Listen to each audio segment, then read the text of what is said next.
ಎಲ್ಲರಿಗೂ ನಮಸ್ಕಾರ. ಒಬ್ಬ ವ್ಯಕ್ತಿ ಅವನ ಒಂದು ಜೀವನದಲ್ಲಿ ಹುಡುಕುವಂತಹ ಒಂದು ಸುಖ ಆಗಿರ್ಬೋದು, ಒಂದು ಶಾಂತಿ ಆಗಿರ್ಬೋದು, ಅಥವಾ ದೇವರೇ ಆಗಿರ್ಬೋದು, ಅದನ್ನು ಪಡ್ಕೊಳ್ಳೋದಕ್ಕೆ ಅವನು ಹೊರಗಡೆ ಇರುವಂಥ ಎಲ್ಲ ರಿಸೋರ್ಸಸ್ ಮೂಲಕನೂ ಅವನು ಪ್ರಯತ್ನ ಪಡ್ತಾನೆ. ತುಂಬ ಪ್ರಯತ್ನ ಪಡ್ತಾನೆ, ತುಂಬ ಜಾಗಗಳಿಗೆ ಹೋಗುವಂಥ ಪ್ರಯತ್ನ ಪಡ್ತಾನೆ, ತುಂಬ ಕಡೆ ಹುಡುಕಾಡ್ತಾನೆ.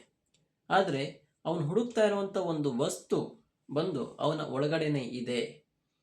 ನೀನು ಹೊರಗಡೆ ಹುಡುಕುವಂಥ ಒಂದು ಪ್ರಮೇಯ ಇಲ್ಲ ಅನ್ನೋಂಥ ಒಂದು ವಿಚಾರವು ಬಂದು ವೇದಾಂತದಲ್ಲಿ ಬರುತ್ತೆ. ಈ ಒಂದು ಕತೆ ಬಂದು ನಾನು ಹೇಳೋವಂಥದ್ದು ಬಂದು ವೇದಾಂತದಲ್ಲಿರುವಂಥ ಒಂದು ಕತೆ.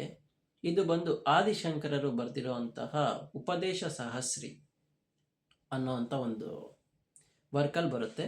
ಅದಾದಮೇಲೆ ಲೇಟರ್ ಡೇಸಲ್ಲಿ ಬಂದ್ಬಿಟ್ಟು ವಿದ್ಯಾರಣ್ಯರು ಬರೆಯುವಂಥ ಒಂದು ಪಂಚದಶಿನಲ್ಲೂ ಇದ್ರ ಬಗ್ಗೆ ಕಮೆಂಟ್ರಿ ಬರೀತಾರೆ. ಇದು ಆ್ಯಕ್ಚುಲಿ ಇದು ಬಂದ್ಬಿಟ್ಟು ದಶಮ ನ್ಯಾಯ ಅನ್ನೋವಂಥ ಒಂದು ಟಾಪಿಕ್ಕು. ಓಕೆ, ಡೈರೆಕ್ಟಾಗಿ ಕತೆಗೆ ಹೋಗೋಣ. ಏನು ಅಂದರೆ 10 ಜನ ವಿದ್ಯಾರ್ಥಿಗಳಿರ್ತಾರೆ, 10 ಜನ ಶಿಷ್ಯರು. ಅವರು ಒಂದು ಆಳವಾಗಿರುವಂಥ ಒಂದು ನದಿಯನ್ನು ದಾಟ್ಕೊಂಡು ಹೋಗುವಂಥ ಒಂದು ಪ್ರಮೇಯ ಬರುತ್ತೆ. ನದಿ ತುಂಬ ಫಾಸ್ಟಾಗಿ ಹರಿತಾ ಇರುತ್ತೆ. ಅದನ್ನು ದಾಟ್ಕೊಂಡು ಒಂದು ಕಡೆಯಿಂದ ಇನ್ನೊಂದು ಕಡೆಗೆ ಹೋಗುವಂಥ ಒಂದು ಸರ್ಕಮ್ಸ್ಟಾನ್ಸಸಲ್ಲಿ ಅವ್ರು ಇರ್ತಾರೆ.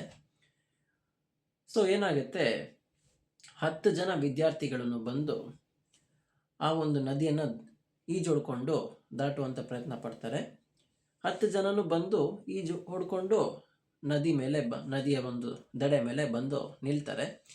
ನಿಂತಾದ್ಮೇಲೆ ಎಲ್ರಿಗೂ ಆಬ್ವಿಯಸ್ ಆಗಿ ಬರುವಂಥ ಒಂದು ಥಾಟು, 10 ಜನನು ಕರೆಕ್ಟಾಗಿ ಬಂದಿದ್ದೀವ, ಯಾಕೆಂದರೆ ಹರಿತಾ ಇರೋವಂಥ ನದಿ ಫೋರ್ಸ್ಗೆ ಯಾರಾದರೂ ಒಬ್ರು ಕೊಚ್ಕೊಂಡು ಹೋಗಿರ್ಬೋದು, ನಾವೊಂದು ಕನ್ಫರ್ಮ್ ಮಾಡ್ಕೊಳ್ಳೋಣ ಅಂತ ಹೇಳಿಬಿಟ್ಟು ಒಬ್ಬ ಶಿಷ್ಯ ಬರ್ತಾನೆ. ಒಬ್ಬ ಶಿಷ್ಯ ಬಂದ್ಬಿಟ್ಟು 9 ಜನರ ಮುಂದೆ ನಿಂತ್ಕೊಂಡು 1ರಿಂದ 9ವರೆಗೂ 1 2 3 4 5 6 7 8 9 ಅಂತ ಹೆಣಿಸ್ತಾನೆ. 9 ಅಂತ ಹೆಣಿಸ್ಬಿಟ್ಟು, ಅಯ್ಯಯ್ಯೋ 10ನೇ ವ್ಯಕ್ತಿ ಕಾಣಿಸ್ತಾ ಇಲ್ಲ, 10ನೇ ವ್ಯಕ್ತಿ ಕೊಚ್ಕೊಂಡು ಹೋಗ್ಬಿಟ್ಟಿದ್ದಾನೆ ಅಂತ ಗಾಬರಿಗೊಳ್ತಾನೆ. ಹೌದಾ ಅಂದ್ಬಿಟ್ಟು ಇನ್ನೊಬ್ಬ ವ್ಯಕ್ತಿ ಬರ್ತಾನೆ. ಅವನು ಬಂದ್ಬಿಟ್ಟು 9 ಜನದ ಮುಂದೆ ನಿಂತ್ಕೊಂಡು 1 2 3 4 5 6 7 8 9 ಅಂತ ಹೆಣಿಸ್ತಾನೆ. ಅವನಿಗೂ 10ನೇ ವ್ಯಕ್ತಿ ಕಾಣಿಸಲ್ಲ. ಅಯ್ಯಯ್ಯೋ ನಿಜವಾಗ್ಲೂ 10ನೇ ವ್ಯಕ್ತಿ ಕೊಚ್ಕೊಂಡು ಹೋಗ್ಬಿಟ್ಟಿದ್ದಾನೆ, ಇದು ಒಂದು ದೊಡ್ಡ ನಮಗೆ ಒಂದು ದೊಡ್ಡ ಒಂದು ಲಾಸ್ ಇದು ಅಂತ ಫೀಲ್ ಮಾಡ್ತಾರೆ.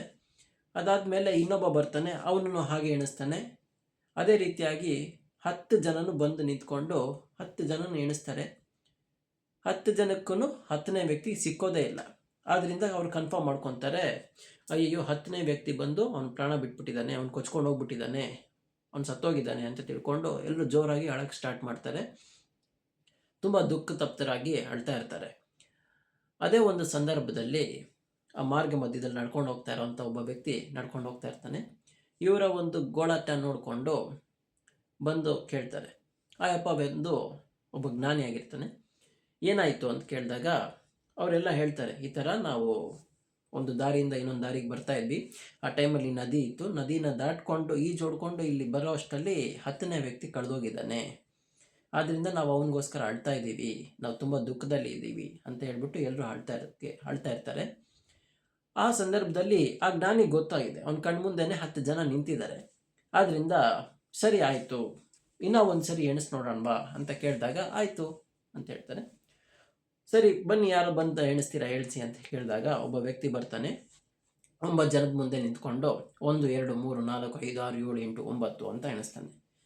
ಓಕೆ, ಸ್ವಲ್ಪ ನಿಧಾನಕ್ಕೆ ಎಣಿಸು ಅಂತ ಹೇಳ್ತಾರೆ. 1ರಿಂದ 9ವರೆಗೂ ನಿಧಾನಕ್ಕೆ ಎಣಿಸ್ತಾನೆ. ಸರಿ ಸ್ವಲ್ಪ ಫಾಸ್ಟಾಗಿ ಎಣಿಸು ಅಂತಾನೆ. ಆವಾಗ ಅವ್ನು ತಿರ್ಗಿ ಫಾಸ್ಟಾಗಿ ಎಣಿಸ್ತಾನೆ. ಸೇಮ್ ಅದೇನೆ, 1ರಿಂದ 9ವರೆಗೂ ಮಾತ್ರನೇ ಬರ್ತಾ ಇದೆ. ಓಕೆ, ಈಗ ತುಂಬ ಜಾಗರೂಕತೆಯಿಂದ ನಿಧಾನವಾಗಿ ಟೈಮ್ ತೊಗೊಂಡು ಎಣಿಸು ಅಂತ ಹೇಳಿದಾಗ ಆಯಿತು ಅಂದ್ಬಿಟ್ಟು 1 2 3 4 ಅಂತ ಎಣಿಸ್ಕೊಂಡು ಬರ್ತಾ ಇರೋಂಥ ಒಂದು ಸಂದರ್ಭದಲ್ಲಿ 7 8 9 ನಿಲ್ಲಿಸು, 9ನೇದಕ್ಕೆ ನಿಲ್ಲಿಸು ಅಂತ ಹೇಳ್ತಾನೆ. 9 ಅಂತ ನಿಲ್ಲಿಸಿದ ಮೇಲೆ ಈಗ ಎಲ್ಲರೂ ಗಮನವಿಟ್ಟು ನೋಡಿ ಅಂತ ಹೇಳ್ಬಿಟ್ಟು 9 10 ಅಂತ ಆ 10ನೇ ಒಂದು ವರ್ಡ್ ಬರುತ್ತಲ್ಲ, ಆ ಟೈಮಲ್ಲಿ ಆ ಒಂದು ಬೆರಳು ಸನ್ನೆನ ಆ ವ್ಯಕ್ತಿ ಹತ್ರ ತಿರುಗಿಸ್ತಾರೆ. ಆವಾಗ ಅವ್ರಿಗೆ ಗೊತ್ತಾಗ್ತದೆ, ಹೌದಲ್ವಾ 10ನೇ ವ್ಯಕ್ತಿ ಇದ್ದಾನೆ, ಅದು ನಾನೇ ಅಂತ. ಅಯ್ಯಯ್ಯೋ ಇದು ನಮ್ಗೆ ಗೊತ್ತೇ ಆಗಿಲ್ವೇ ಅಂದ್ಬಿಟ್ಟು ಇನ್ನೊಬ್ಬ ಬರ್ತಾನೆ. ಅವನನ್ನು 1 2 3 4 ಅಂತ ಹೇಳಿ 9 ಬರುತ್ತೆ. ಅದಾದ್ಮೇಲೆ 10ನೇದಕ್ಕೆ ಅವನ ಕಡೆ ಅವ್ನು ಬೆರಳು ತಿರುಗಿಸ್ಕೊಂಡು ನೋಡಿದಾಗ ಹೌದು ನಾನು 10ನೇ ವ್ಯಕ್ತಿ ಅಂತ ಗೊತ್ತಾಗುತ್ತೆ. ಸೊ ಎಲ್ರಿಗೂ ಗೊತ್ತಾಗುತ್ತೆ, ಆಶ್ಚರ್ಯ ಆಗುತ್ತೆ, 10ನೇ ವ್ಯಕ್ತಿ ಇದ್ದಾನೆ, ಬದುಕಿದ್ದಾನೆ, ಅದು ನಾನೇ ಅಂತ ಗೊತ್ತಾದ್ಮೇಲೆ ಎಲ್ಲರೂ ಸಂತೋಷವಾಗಿ ಅವ್ರು ಹೊರಡ್ತಾರೆ. ಸೊ ಈ ಕಥೆನಲ್ಲಿ ಏನಾಗುತ್ತೆ ಅನ್ನೋಂಥ ಒಂದು ವಿಚಾರವನ್ನು ನಾನು ನಿಮ್ಮ ಹತ್ರ ಹೇಳ್ತೀನಿ. ಈ 10 ಜನ ವಿದ್ಯಾರ್ಥಿಗಳಿದಾರಲ್ಲ, ಈ 10 ಜನ ವಿದ್ಯಾರ್ಥಿಗಳು ಬಂದು 5 ಜನ ಬಂದು ಪಂಚೇಂದ್ರಿಯ, 5 ಜನ ಬಂದು ಕರ್ಮೇಂದ್ರಿಯ.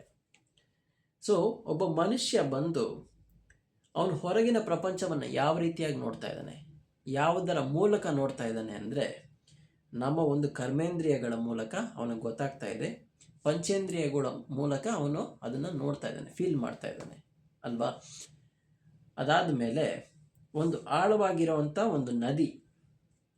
ಸೊ ಈ ನದಿ ಏನು ರೆಪ್ರೆಸೆಂಟ್ ಮಾಡುತ್ತೆ ಅಂದರೆ ಈ ಪ್ರಪಂಚದಲ್ಲಿ ಇರುವಂತಹ ಒಂದು ಸುಖ ಆಗಿರ್ಬೋದು, ಒಂದು ದುಃಖ ಆಗಿರ್ಬೋದು, ಅಥವಾ ಒಂದು ಸುಖನೂ ಅಲ್ಲ ದುಃಖನೂ ಅಲ್ಲ, ಅದು ಏನೋ ಒಂಥರ ಇದೆ. ಅದನ್ನು ಹೇಗೆ ಹೇಳೋದು, ಒಂದು ಕನ್ಫ್ಯೂಷನ್ ಅಂತಲೇ ಇಟ್ಕೊಳ್ಳೋಣ. ಅದು ಓಕೆ. ಇದರ ಮೂಲಕ ಇವುಗಳು ರಾಶಿಯಾಗಿದೆ, ಆದ್ದರಿಂದ ಅದು ಒಂದು ನದಿ, ಅದೇ ಒಂದು ಸಂಸಾರ ಅಂತ ಹೇಳ್ತಾರೆ. ಇಲ್ಲಿ ಏನಾಗುತ್ತೆ ಅಂದರೆ ಅದಾದ ಮೇಲೆ ಶಿಷ್ಯರು ಬಂದು ಈ ನದಿಯನ್ನು ದಾಟಿಕೊಂಡು ಬರ್ತಾರೆ ಅಲ್ವಾ. ನದಿಯನ್ನು ದಾಟ್ಕೊಂಡು ಬಂದ ಮೇಲೆ ಅಯ್ಯಯ್ಯೋ 10ನೇ ವ್ಯಕ್ತಿ ಕಳೆದೋಗಿದ್ದಾನೆ, ಅವನು ಸತ್ತೋಗಿದ್ದಾನೆ ಅಂತ ಅಳೋದಕ್ಕೆ ಪ್ರಾರಂಭ ಮಾಡ್ತಾರಲ್ಲ. ಆ ಒಂದು ಸಂದರ್ಭ ಏನು ರೆಪ್ರೆಸೆಂಟ್ ಮಾಡುತ್ತೆ ಅಂತ ಕೇಳಿದಾಗ, ನಾವು ಈ ಒಂದು ಮಾಯಾ ಪ್ರಪಂಚದಲ್ಲಿ ಈಜೊಡೆಯುವಂಥ ಸಂದರ್ಭದಲ್ಲಿ ಬಂದಾಗ ನಮ್ಮ ಒಂದು ನಿಜವಾದ ಅಸ್ತಿತ್ವವನ್ನು ಮರೆತು ನಾವು ಏನೋ ಒಂದು ಕಳ್ಕೊಂಡಿದ್ದೀವಿ, ನಾವು ಒಂದು ನಿಜವಾದ ಸುಖವನ್ನು ಕಳ್ಕೊಂಡಿದ್ದೀವಿ, ನಿಜವಾದ ಸಂತೋಷವನ್ನು ಕಳ್ಕೊಂಡಿದ್ದೀವಿ, ಶಾಂತಿಯನ್ನು ಕಳ್ಕೊಂಡಿದ್ದೀವಿ, ಅಥವಾ ದೇವರನ್ನು ಕಳ್ಕೊಂಡಿದ್ದೀವಿ ಅಂತ ನಾವು ಹೊರಗಿನ ಪ್ರಪಂಚದಲ್ಲಿ ಹುಡುಕುವಂಥ ಪ್ರಯತ್ನವನ್ನು ಪಡ್ತಾ ಇದ್ದೀವಿ. ಆ್ಯಕ್ಚುಯಲ್ ಆಗಿ ಅದು ಎಲ್ಲೂ ಹೋಗಿಲ್ಲ, ನಮ್ಮ ಜೊತೆನೇ ಇದೆ. ಸೊ ಅವರು ಆ ನದಿಯಲ್ಲಿ ಇಳಿದಾಗ ಈಜೋಡ್ಕೊಂಡು ಬಂದ ಮೇಲೆ ಅವ್ರಿಗೆ ಉಂಟಾದಂಥ ಒಂದು ಭ್ರಮೆ ಇದೆಯಲ್ಲ, ಇಲ್ಯೂಷನ್, ಮಾಯೆ, ಅದು ಬಂದು ಆವರಣ ಶಕ್ತಿ ಅಂತ ಹೇಳ್ತಾರೆ. ಆವರಣ ಅಂದರೆ ಏನು ಅಂದರೆ ತನ್ನ ಒಂದು ನಿಜವಾದ ಅಸ್ತಿತ್ವವನ್ನು ಮರೆಯುವಂಥದ್ದು, ಅದು ಬಂದು ಆವರಣ. ಅದಾದ ಮೇಲೆ 4ನೇದು ಗುರು ಬರ್ತಾರೆ ಅಲ್ವಾ. ಗುರು ಬಂದ್ಬಿಟ್ಟು 10ನೇ ವ್ಯಕ್ತಿಯನ್ನು ತೋರಿಸ್ತಾನೆ. ಸೊ ಆ ಒಂದು ಗುರು ಅನ್ನೋವಂಥ ಒಂದು ಅಂಶ ಏನು ರೆಪ್ರೆಸೆಂಟ್ ಮಾಡುತ್ತೆ ಅಂತ ಕೇಳಿದ್ರೆ, ಗುರು ಅನ್ನೋವಂಥ ಒಂದು ವ್ಯಕ್ತಿ ಯಾರು ಅಂತ ಕೇಳಿದಾಗ, ಒಂದು ಕತ್ತಲೆನಲ್ಲಿ ಇರುವಂಥ ಒಂದು ಸಂದರ್ಭದಲ್ಲಿ ಬೆಳಕನ್ನು ಬಿಟ್ಟಾಗ ಆ ಕತ್ತಲೆ ಹೇಗೆ ಮಾಯ ಆಗುತ್ತೆ, ಅದೇ ರೀತಿಯಾಗಿ ಗುರು ಅನ್ನುವಂಥ ಒಂದು ವ್ಯಕ್ತಿ ಬಂದು ಹೊರಗಡೆಯಿಂದ ಏನನ್ನು ತೊಗೊಂಡು ಬರಲ್ಲ, ಹೊರಗಡೆಯಿಂದ ಏನೋ ಒಂದು ಕ್ರಿಯೇಟ್ ಮಾಡಲ್ಲ, ಯಾವುದೇ ಆದಂಥ ಒಂದು ಏನಂತಾರೆ ಒಂದು ಪವಾಡವನ್ನು ಮಾಡಿ ಅದಾದಮೇಲೆ ನಿಮಗೋಸ್ಕರ ಏನೋ ವರ್ಕ್ ಮಾಡೋವಂಥ ವ್ಯಕ್ತಿ ಗುರು ಆಗಿರಲ್ಲ. ನಿಮ್ಮಲ್ಲಿರುವಂಥ ಒಂದು ಅಜ್ಞಾನವನ್ನು ತೊರೆದು ಹಾಕೋದಕ್ಕೆ ನಿಮಗೆ ಒಂದು ದಾರಿಯನ್ನು ತೋರಿಸುವಂಥ ಒಬ್ಬ ವ್ಯಕ್ತಿ, ಅವರು ಗುರು ಆಗಿರ್ತಾರೆ ಅಷ್ಟೇ. ಅದಾದ ನಂತರ ಅವ್ರಿಗೆ ಗೊತ್ತಾಗತ್ತಲ್ವಾ, ಆ 10ನೇ ವ್ಯಕ್ತಿ ನಾನೇ, 1 ರಿಂದ 9 ಎಣಿಸ್ಬಿಟ್ಟು 10ನೇ ವ್ಯಕ್ತಿ ನಾನೇ ಅಂತ ಗೊತ್ತಾಗತ್ತಲ್ಲ. ಆ ಒಂದು ಸಂದರ್ಭ ಏನು ಸೂಚನೆ ಮಾಡುತ್ತೆ ಅಂತ ಕೇಳಿದಾಗ, ಅಲ್ಲಿ ಆ್ಯಕ್ಚುಯಲ್ ಆಗಿ ಯಾರು ಕಳೆದೋಗಿರಲ್ಲ, ಎಲ್ಲರೂ ಅಲ್ಲೇ ಇರ್ತಾರೆ ಅಲ್ವಾ. ಅದೇ ರೀತಿಯಾಗಿ ನಮ್ಮ ಒಂದು ಪ್ರಪಂಚದಲ್ಲಿ, ನಮ್ಮ ಒಂದು ಜೀವನದಲ್ಲಿ ಯಾವುದೇ ಏನು ಕಳ್ಕೊಂಡಿಲ್ಲ. ನಾವು ನೋಡ್ತಾ ಇರುವಂಥ ಒಂದು ವಿಧಾನ, ನಮ್ಮಲ್ಲಿರುವಂಥ ಒಂದು ಜ್ಞಾನದ ಒಂದು ಪರಿಮಿತಿ ನಮ್ಮನ್ನು ಈ ರೀತಿಯಾಗಿ ಮಾಡ್ತಾ ಇದೆ. ಸೊ ಯಾವಾಗ ನಮಗೆ 10ನೇ ವ್ಯಕ್ತಿಯನ್ನು ನಾವು ತಿಳ್ಕೊಳ್ಳುವಂಥ ಒಂದು ಪ್ರಯತ್ನವನ್ನು ಪಡ್ತೀವಿ, ಆ ಒಂದು ಸಂದರ್ಭದಲ್ಲಿ ನಮಗೆ ಗೊತ್ತಾಗುತ್ತೆ, ಹೌದು 10ನೇ ವ್ಯಕ್ತಿ ಇದ್ದಾನೆ, ನಮ್ಮಲ್ಲಿರುವಂಥ ಸುಖ ಶಾಂತಿ ಎಲ್ಲ ನಮ್ಮೊಳಗಡೆನೇ ಇದೆ, ನಾವು ಹುಡುಕ್ತಾ ಇರುವಂಥದ್ದೆಲ್ಲ ಅಂತ ನಮಗೆ ಗೊತ್ತಾಗುತ್ತಲ್ಲ. ಆ ಒಂದು ಸನ್ನಿವೇಶ ಬಂದು ಆ 10ನೇ ವ್ಯಕ್ತಿ ನಾನೇ, ನೀನು ಹುಡುಕ್ತಾ ಇರುವಂತಹ 10ನೇ ವ್ಯಕ್ತಿ, ತತ್ ತ್ವಂ ಅಸಿ, ನೀನೇ ಹುಡುಕ್ತಾ ಇರುವಂಥ ವ್ಯಕ್ತಿ ನೀನೇ ಆಗಿದ್ದೀಯ. ಅದೇ ಅಥವಾ ದಶಮಸ್ತ್ವಮಸಿ, ಆ 10 ಜನ ಅಲ್ವಾ, 9, 10, ಆ 10ನೇ ವ್ಯಕ್ತಿ ನೀನೇ, ದಶಮಸ್ತ್ವಮಸಿ. ಸೊ ಇಲ್ಲಿ ಏನಾಗುತ್ತೆ ಅಂದರೆ ವಿಕ್ಷೇಪ ಉಂಟಾಗ್ತಾ ಇದೆ. ವಿಕ್ಷೇಪ ಅಂದರೆ ಏನು? ನಮ್ಮಲ್ಲಿ ಇರುವಂತಹ ಅಜ್ಞಾನ ಒಂದು ಮಾಯ ಆಗುತ್ತೆ, ಇರುವಂತಹ ಜ್ಞಾನ ಪ್ರಜ್ವಲವಾಗುತ್ತೆ ಅಷ್ಟೇ. ಸೊ ಜ್ಞಾನ ಹೇಗೆ, ಯಾವುದು ಜ್ಞಾನ ಅಂತ ಕೇಳಿದಾಗ, ಜ್ಞಾನ ಅನ್ನೋದು ಬಂದು ನಾವು ಹೊರಗಡೆಯಿಂದ ಏನೋ ಒಂದು ವಸ್ತುವಾಗಿ ಜನರೇಟ್ ಮಾಡುವಂಥ ಒಂದು ವಿಚಾರ ಏನಿಲ್ಲ. ನಮ್ಮಲ್ಲಿರುವಂತಹ ಅಜ್ಞಾನವನ್ನು ನಾವು ಕಳ್ಕೊಂಡ್ರೆ ಜ್ಞಾನ ಒಂದು ತಾನಾಗೇ ಅದು ಮೇಲೆ ಬರುತ್ತೆ ಅಷ್ಟೇ.